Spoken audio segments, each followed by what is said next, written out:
এটা হ্যাঁ চিকেন চাপ এবং না আমরা তো চিকেন চাপ বিভিন্নভাবে করি বা মিট আমরা দিই ওটা করি না, কিন্তু আমি ওগুলো কিছুই করবো না। আজ আমি ঠিক অন্য স্টাইলে কিছুদিন আগে একটা রেস্টুরেন্টে আমি খেয়েছিলাম, একটু ওনার মামারা ঠিক যেভাবে দিচ্ছিল আমাদেরকে, আমি ওইভাবেই আজকে চিকেন চাপটা করবো, একদম ভিন্নভাবে চিকেন চাপটা, সাথে নান রুটি থাকবে।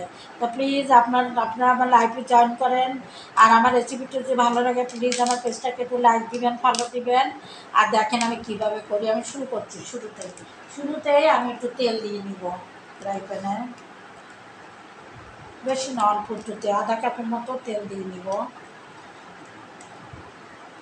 তেলটা ভালো করে গরম হোক। আর আমি চিকেন নিয়েছি, এখানে 2টা চিকেন নিয়েছি। আমি চিকেন বললাম না করবো না, ওই যে মিঠামাদি বা পুতা দিয়ে করে নেয় ওইটা আমি করবো না, থ্যাতু করে নেব না, এইটা আমি করে নিয়েছি। এই যে একটা লাল লেগ নিয়েছি, একটা বুকের একটা নিয়েছি, দিয়ে এর ভিতরে আমি একটু আদা রসুন লাগাই রাখছি, আদা রসুন হলুদ মরিচ এই যে লাগাইয়ে এই যে এইভাবে আমি রেখে দিয়েছি কিছুক্ষণ আগে। এখন এর ভিতরে যে যে মশলাগুলো যাবে,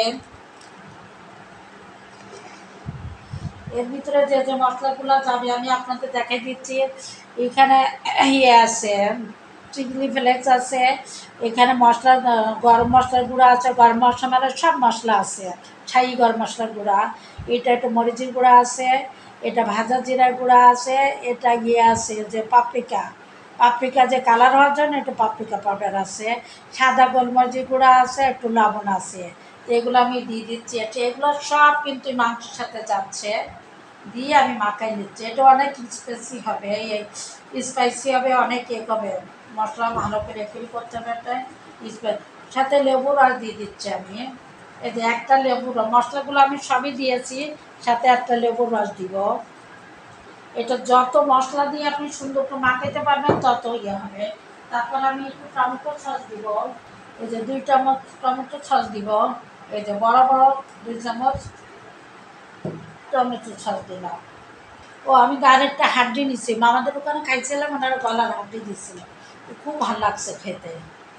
আর একটু সরিষার তেল দিব, এই যে আমি একটু সরিষার তেল দিয়ে নিলাম, এই 2 চা চামচের মতো একটু সরিষার তেল দিলে ভিতরটা অনেক ক্রিস্পি হবে, ড্রাই হয়ে থাকবে না। এই যে দেখেন আমরা এইভাবে খেয়ে নিলাম। 1 চা চামচের মতো আদা রসুন দিলাম, আদা রসুন আমি আগে দিয়েছি এর জন্য তাও অল্প দিলাম। এই কিছুক্ষণ একটু ম্যারিনেট করে রাখি, তার আগে আমি অন্য কাজগুলো করে রাখি, আরও কিছু ধাপ আছে ওগুলো আমি করে রাখি। এর জন্য মামারা যেভাবে ঠিক করছিলাম ঠিক ওইভাবে করব, আপনাদের দেখাবো। ম্যারিনেট করে রাখলাম আমার অন্য কাজ হওয়ার আগে যত সময় লাগে। আচ্ছা, এখন আমি এর মধ্যে গরম তেল বানিয়ে দিয়েছি আধা কাপ। গরম তেলের ভিতরে আমি যেটা দিব, গরম তেলের ভিতরে আমি দিব আলু। মামারা যেটা আমাদের চিকেন চাপের ভিতরে কিন্তু ওনারা আলু দিয়েছিল, আলু মানে যে ফ্রান্স ফ্রাই, কিন্তু ওইটা মানে অত ভাজা না, হালকা ভাজা চিকেনের সাথে মিলাই দিয়েছিল। আমি এখানে 2টা আলু একটু লবণ দিয়ে হালকা সিদ্ধ করে নিয়েছি, সিদ্ধ করে এই যে টিস্যু পেপারের মধ্যে রেখে দিয়েছিলাম বাতাসে শুকাই যাওয়ার জন্য, কারণ পানি থাকলে হবে না, একটু শুকাই ফেলতে হবে একদম। এখন আলুটা আমি করে নিচ্ছি। মামারা চিকেনটা ভাজার পরে চিকেনটাকে একদম করছে, চাকু দিয়ে কেটে একদম ছোটো ছোটো টুকরো হাড্ডির ছিল। তারপর সাথে পেঁয়াজের একটা মশলা করছিল, পেঁয়াজ দিয়ে তারপরে যে দিয়া টমেটো সস দিয়ে ড্রেসিং সস দিয়ে সব দিয়ে অনেক সুন্দর একটা মশলা করছিল। ওইটা তার ভিতরে আলুর এটাও দিয়েছিল, চিকেনটা কুচি তোমার অন্যরকম মজা। এটা ভাতগুলোর সাথেও খাওয়া যাবে, রুটি পরোটা সব সাথে খাওয়া যাবে, আমরা হচ্ছে নানের সাথে খাবো। তো মামারা ঠিক যে স্টাইলে করছিল আমি ঠিক সেইভাবে আপনাদের সাথে শেয়ার করছি। এখানে 2টা আলু আছে, 2টা আলু আমি একটু সিদ্ধ করে রাখছি, এই 5 মিনিট সিদ্ধ করে রাখছি, ওই পানি ধরে রাখছি। আমি আর ভেতরে একটু হালকা লবণ দিব। চাপ, চিকেন চাপ তো আমরা বিভিন্নভাবে খাই, আজকে একটু অন্যভাবে খেয়ে দেখি সবাই। আর চিকেনগুলো ভাজা হয়ে গেছে, এই আলু চিপসগুলো ভাজা হয়ে গেছে, এখন আমি উঠি। এটা আমি পুরো ভাজবো না, একটু সিদ্ধ হইলেই হবে। সিদ্ধ হয়ে গেছে এই যে। আর চিকেন সবসময় আমি আগেও বলছি ম্যারিনেট করে রাখতে, চিকেন করার জন্য আপনি যদি ভালো স্বাদ পেতে চান 100%, তাহলে আগের দিন রাত্রি অন্তত 7-8 ঘন্টা ম্যারিনেট করে রাখতে হয়। আমার যেহেতু সময় নাই, আমি অল্প সময় ম্যারিনেট করলাম। আর এই তো, তাও আমি একটু লবণ হলুদ মাখাই রাখি আগে। এখন আমি যেটা করব, তেলটা আমি এত তেল রাখবো না, আমি তেলটা একটু কমিয়ে ফেলবো। এত তেলে আমি চিকেনটা ভাজবো না। এখন আমি তেলটা একটু কমিয়ে রাখছি। আর ভাজার আগে কিন্তু আপনারা এই যে মাংসটা থেকে মশলাটা ছাড়িয়ে নেবেন, কারণ পুড়ে যাবে মশলাটা। আমি কিন্তু এটা আবার মশলাটা পরে ভুনা করব, তখন এই যে মশলাটা আমি একদম ছেড়ে ছেড়ে তারপর দেখেন ভাজছি যে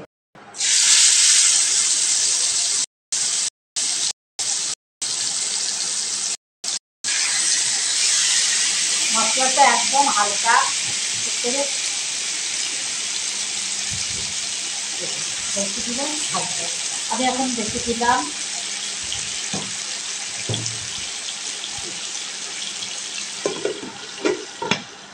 আমি যেভাবে করছি আপনারা এই স্টাইলে করে দেখেন, একদম রেস্টুরেন্টের মধ্যে অনেক মজা পাবেন খেয়ে।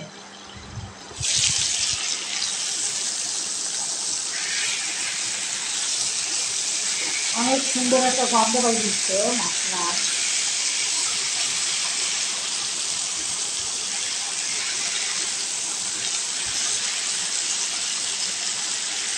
এটা আস্ত জালে করতে হবে, যেন মাংসটা একটু সিদ্ধ হবে।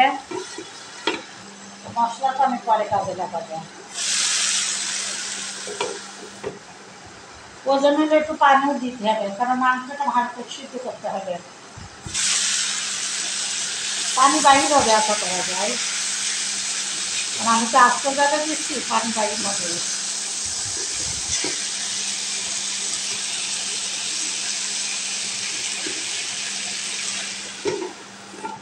আমরা ছোটো বড় সবাই, আমি জানি চিকেন চাপ এবং এর নান রুটি হোক পরোটা সবাই পছন্দ করবে।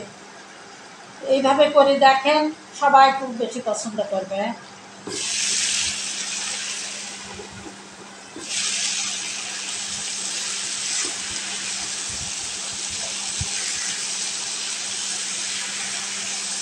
কিছুক্ষণ আগে মানে আরও সকালবেলা কিংবা যদি কালকে ম্যানেজ করে রাখতাম, তাহলে তাড়াতাড়ি মশলাটা তৈরি হয়ে যেত। যেহেতু আমি করছি রান্নার আগে,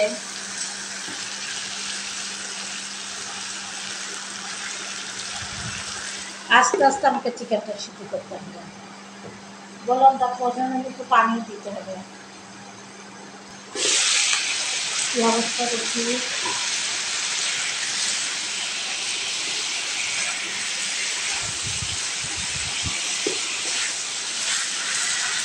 আপনারা রান্না করতে পছন্দ করেন কে?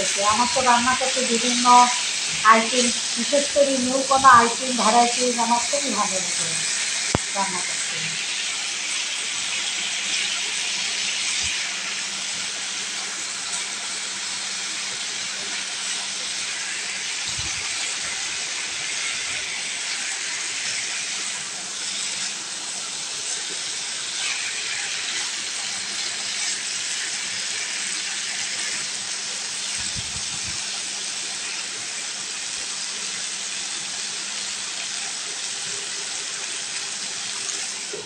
হয়ে যাচ্ছে, আমি এখন এগুলো উঠে ফেলছি।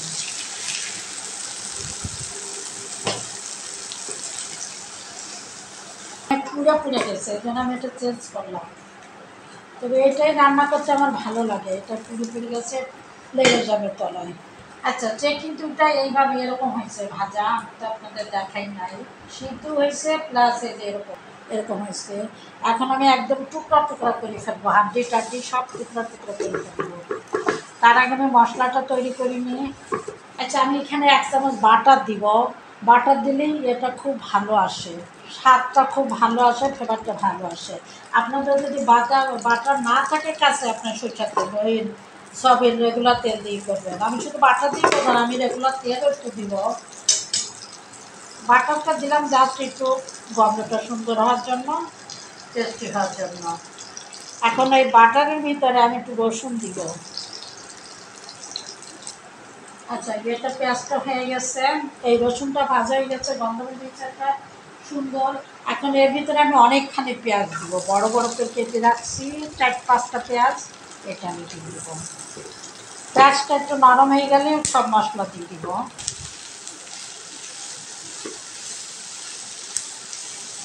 এটা একটু নরম হয়ে যাক, তারপর আমি দিয়ে দিব যে মশলাগুলো ছিল সেগুলো দিব।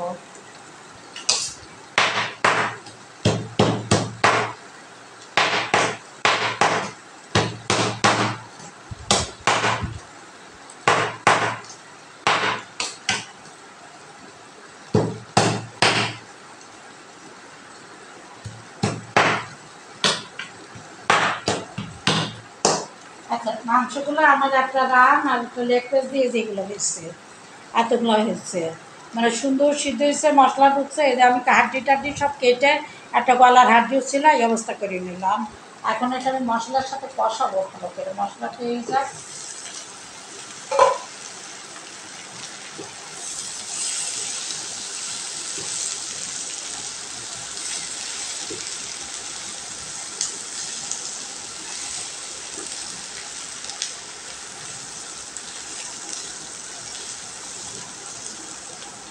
হ্যাঁ, এটা হয়ে থাক। এখন আমাদের মুরগিও কাটা হয়ে গেল, এটাও মোটামুটি হয়ে যাচ্ছে। এখন ধর আমাদের বাকি থাকলো নান রুটি। নান রুটি কী প্রসেসিং চলে দেখে আসি, নান রুটিগুলো কী অবস্থায় আছে। হ্যাঁ, নান রুটি দেখেন এই অবস্থা। এইখানে আমি 1 কাপ ময়দা নিয়েছিলাম, ময়দা না সরি আটা নিয়েছিলাম। 1 কাপ আটার ভিতরে 1 চা চামচ চিনি দিয়েছিলাম, চিনি, 1/2 চা চামচ লবণ আর 1 চা চামচ দিয়েছিলাম ইস্ট দিয়েছিলাম, দিয়ে একটু গরম পানি দিয়ে এটা মাখে রাখছিলাম ময়দারে এই আটারে। এই অবস্থা এটা আর একটা ডলা মাটার এটা অনেক একটা আছে, তো এটা তো মাথার কথা করে নিই।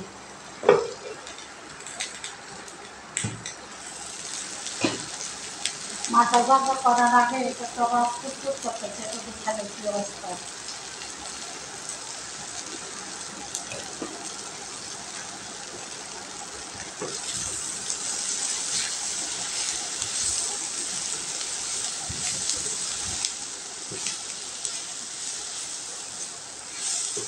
আমাদের এটা কিন্তু পেঁয়াজটা যেরকম একটু আস্তে আস্তে ছিল, মানে অন্যরকম মজা ছিল। পেঁয়াজ একটু পোড়া পোড়া ছিল, টমেটো একটু পোড়া পোড়া ছিল, চিকেন একটু পোড়া পোড়া ছিল, সব মিলে মানে অপূর্ব একটা স্বাদ ছিল।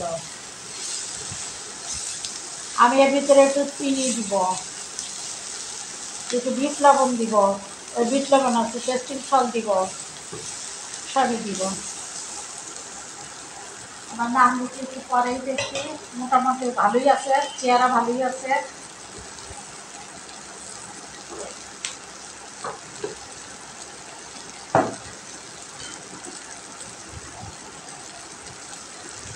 আচ্ছা, আমি যে মশলাটা চিকেন মাখায় রাখছিলাম, এই যে এটা এখন আপনাদের এই যে এটা দিয়ে দিচ্ছি। আমি যে পেঁয়াজ আর টমেটো করে রাখছি, এটা ভিতরে মশলার এটা দিয়ে দিচ্ছি। মশলাটা কিন্তু আমি চিকেন থেকে ছাড়াই ছাড়াই রাখছিলাম, পুরো সব দিয়ে দিলাম।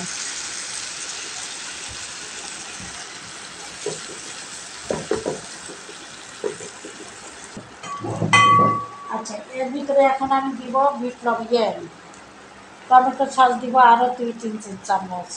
আচ্ছা, তেল আপনারা করার সময় বুঝবেন যে তেল লাগবে কি না লাগবে। যখন দেখবেন এটা তলায় লেগে যাচ্ছে ফ্রাই প্যানে, তখন একটু তেল দিই। আর যদি মনে করেন না তেল ছাড়াই করা যাবে, তাহলে সে এখন এর ভিতরে আমি যেটা দিব 1 চা চামচ চিনি দিব, যে টেস্টিং সল্ট দিব। টেস্টিং সল্ট নাম দিলে মজা হবে না, টেস্টিং সল্ট দিতেই হবে। 1/2 চা চামচ টেস্টিং সল্ট দিলাম। আর আপনারা যদি টেস্টিং সল্ট কেউ না খেতে চান, সেক্ষেত্রে বাদ দিতে পারেন। এটা পোড়া পোড়া হবে, তারপর আমি চিকেনটা দিব, আলুগুলো দিয়ে দিব, তারপর আমি নান রুটি খেতে চলে যাবো। তো এখন তো নান রুটিটা করতেই পারি। 1 কাপ আটা, এখানে 4টা নান রুটি হবে, সেই আন্দাজে আমি নিয়েছি। এখানে 1 চামচ ইস্ট দিয়ে রাখছিলাম, হালকা একটু গরম পানি, 1/2 চা চামচ লবণ, 1 চামচ চিনি, ও গুঁড়া দুধ ছিল 1 চামচ। এই সুন্দর একটা গন্ধ বেরিয়েছে। উপরে একটু কাঁচামরিচ দিয়ে দেবো, কাঁচামরিচ দেওয়া হয় না, কাঁচামরিচের গন্ধটা সুন্দর থাকবে। কি যে একটা টেস্ট,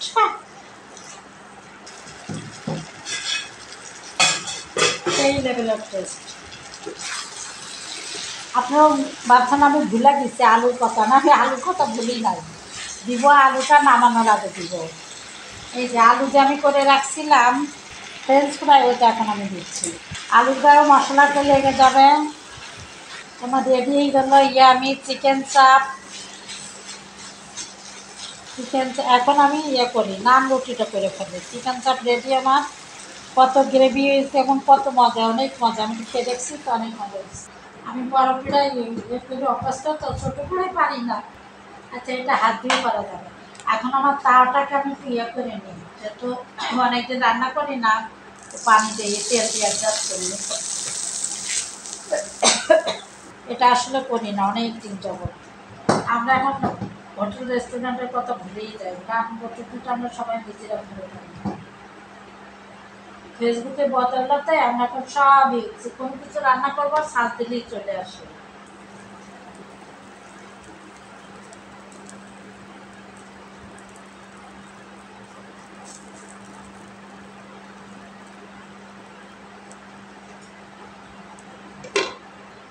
এটা আমি 4 মিনিট ঠিক করে ফেলবো। আচ্ছা, আসেন আমরা এখন করে একটু বাটার দিই। আমার নানের চেহারা দেখি কি মনে হয়, এটা রেস্টুরেন্টের মতো হয়েছে? এটা ঘরে করা এখন অনেক সহজ। একদম বাটার নান, এটা একদম তুলতুলো হয়ে গেল আমার একটা। কি আবার মনে করলে বাটার গার্লিক, এটার সাথে একটু রসুন দিতে পারে, রসুন পেস্ট বা রসুনের গুঁড়া, সেটা দিলেও অনেক ভালো।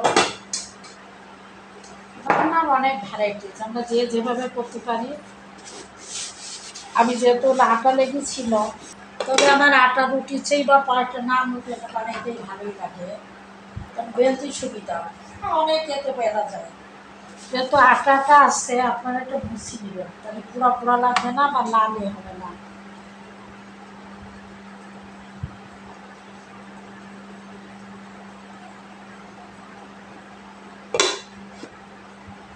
আমার আগে এই যে কাপড় দিয়ে একটা বানাইছিলাম। আগে আমার বাসায় সবাই ছিল, মেহমানও বেশি আসতো, অনেক কিছু করতাম। এখন আর করা হয় না। আমার ননদরা যেহেতু আমেরিকায় চলে গেছে, বাসায় আমি আর আমার ছেলে থাকি। আমরা ওরকম আর কি, কেউ না থাকলে কি আর, মেহমান না আসলে ওইভাবে কি আর করা হয় না। তারপরে আমার মনে হয়েছে, ওই দিন খাইছিলাম, আমার এত টাকা দেয়, একটু ঘরে বানাই খাই। আর আমার যারা ভিউ আছে সবার সাথে একটু শেয়ার করি। আমি রান্না করতে অনেক অনেক পছন্দ করি। তো রান্না শেষ করলাম, আসেন এখন একটু পরিবেশন করি, দেখাই আপনাদের। সারাদিন পরিশ্রম করলাম, আপনারাও আমার সাথে করছি না। মামারা ঠিক সাথে ছিল,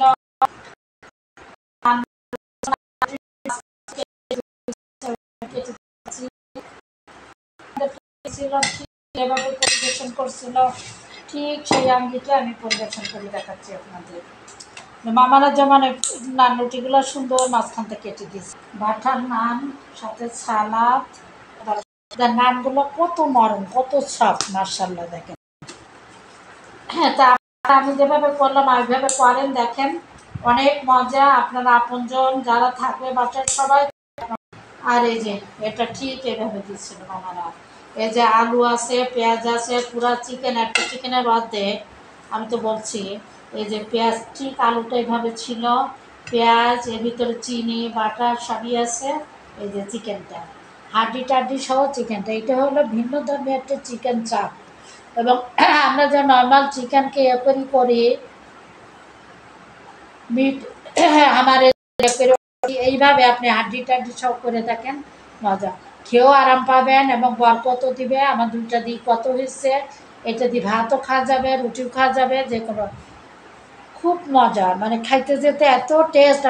আর আমার ইউটিউবে একটা চ্যানেল আছে, ওটা অনেকদিন এদিন, এখন অবশ্যই আবার প্রতিদিন দিচ্ছে, ওটা প্লিজ আপনার একটু সাবস্ক্রাইব করবেন। ভালো থাকবেন, আল্লাহ হাফেজ।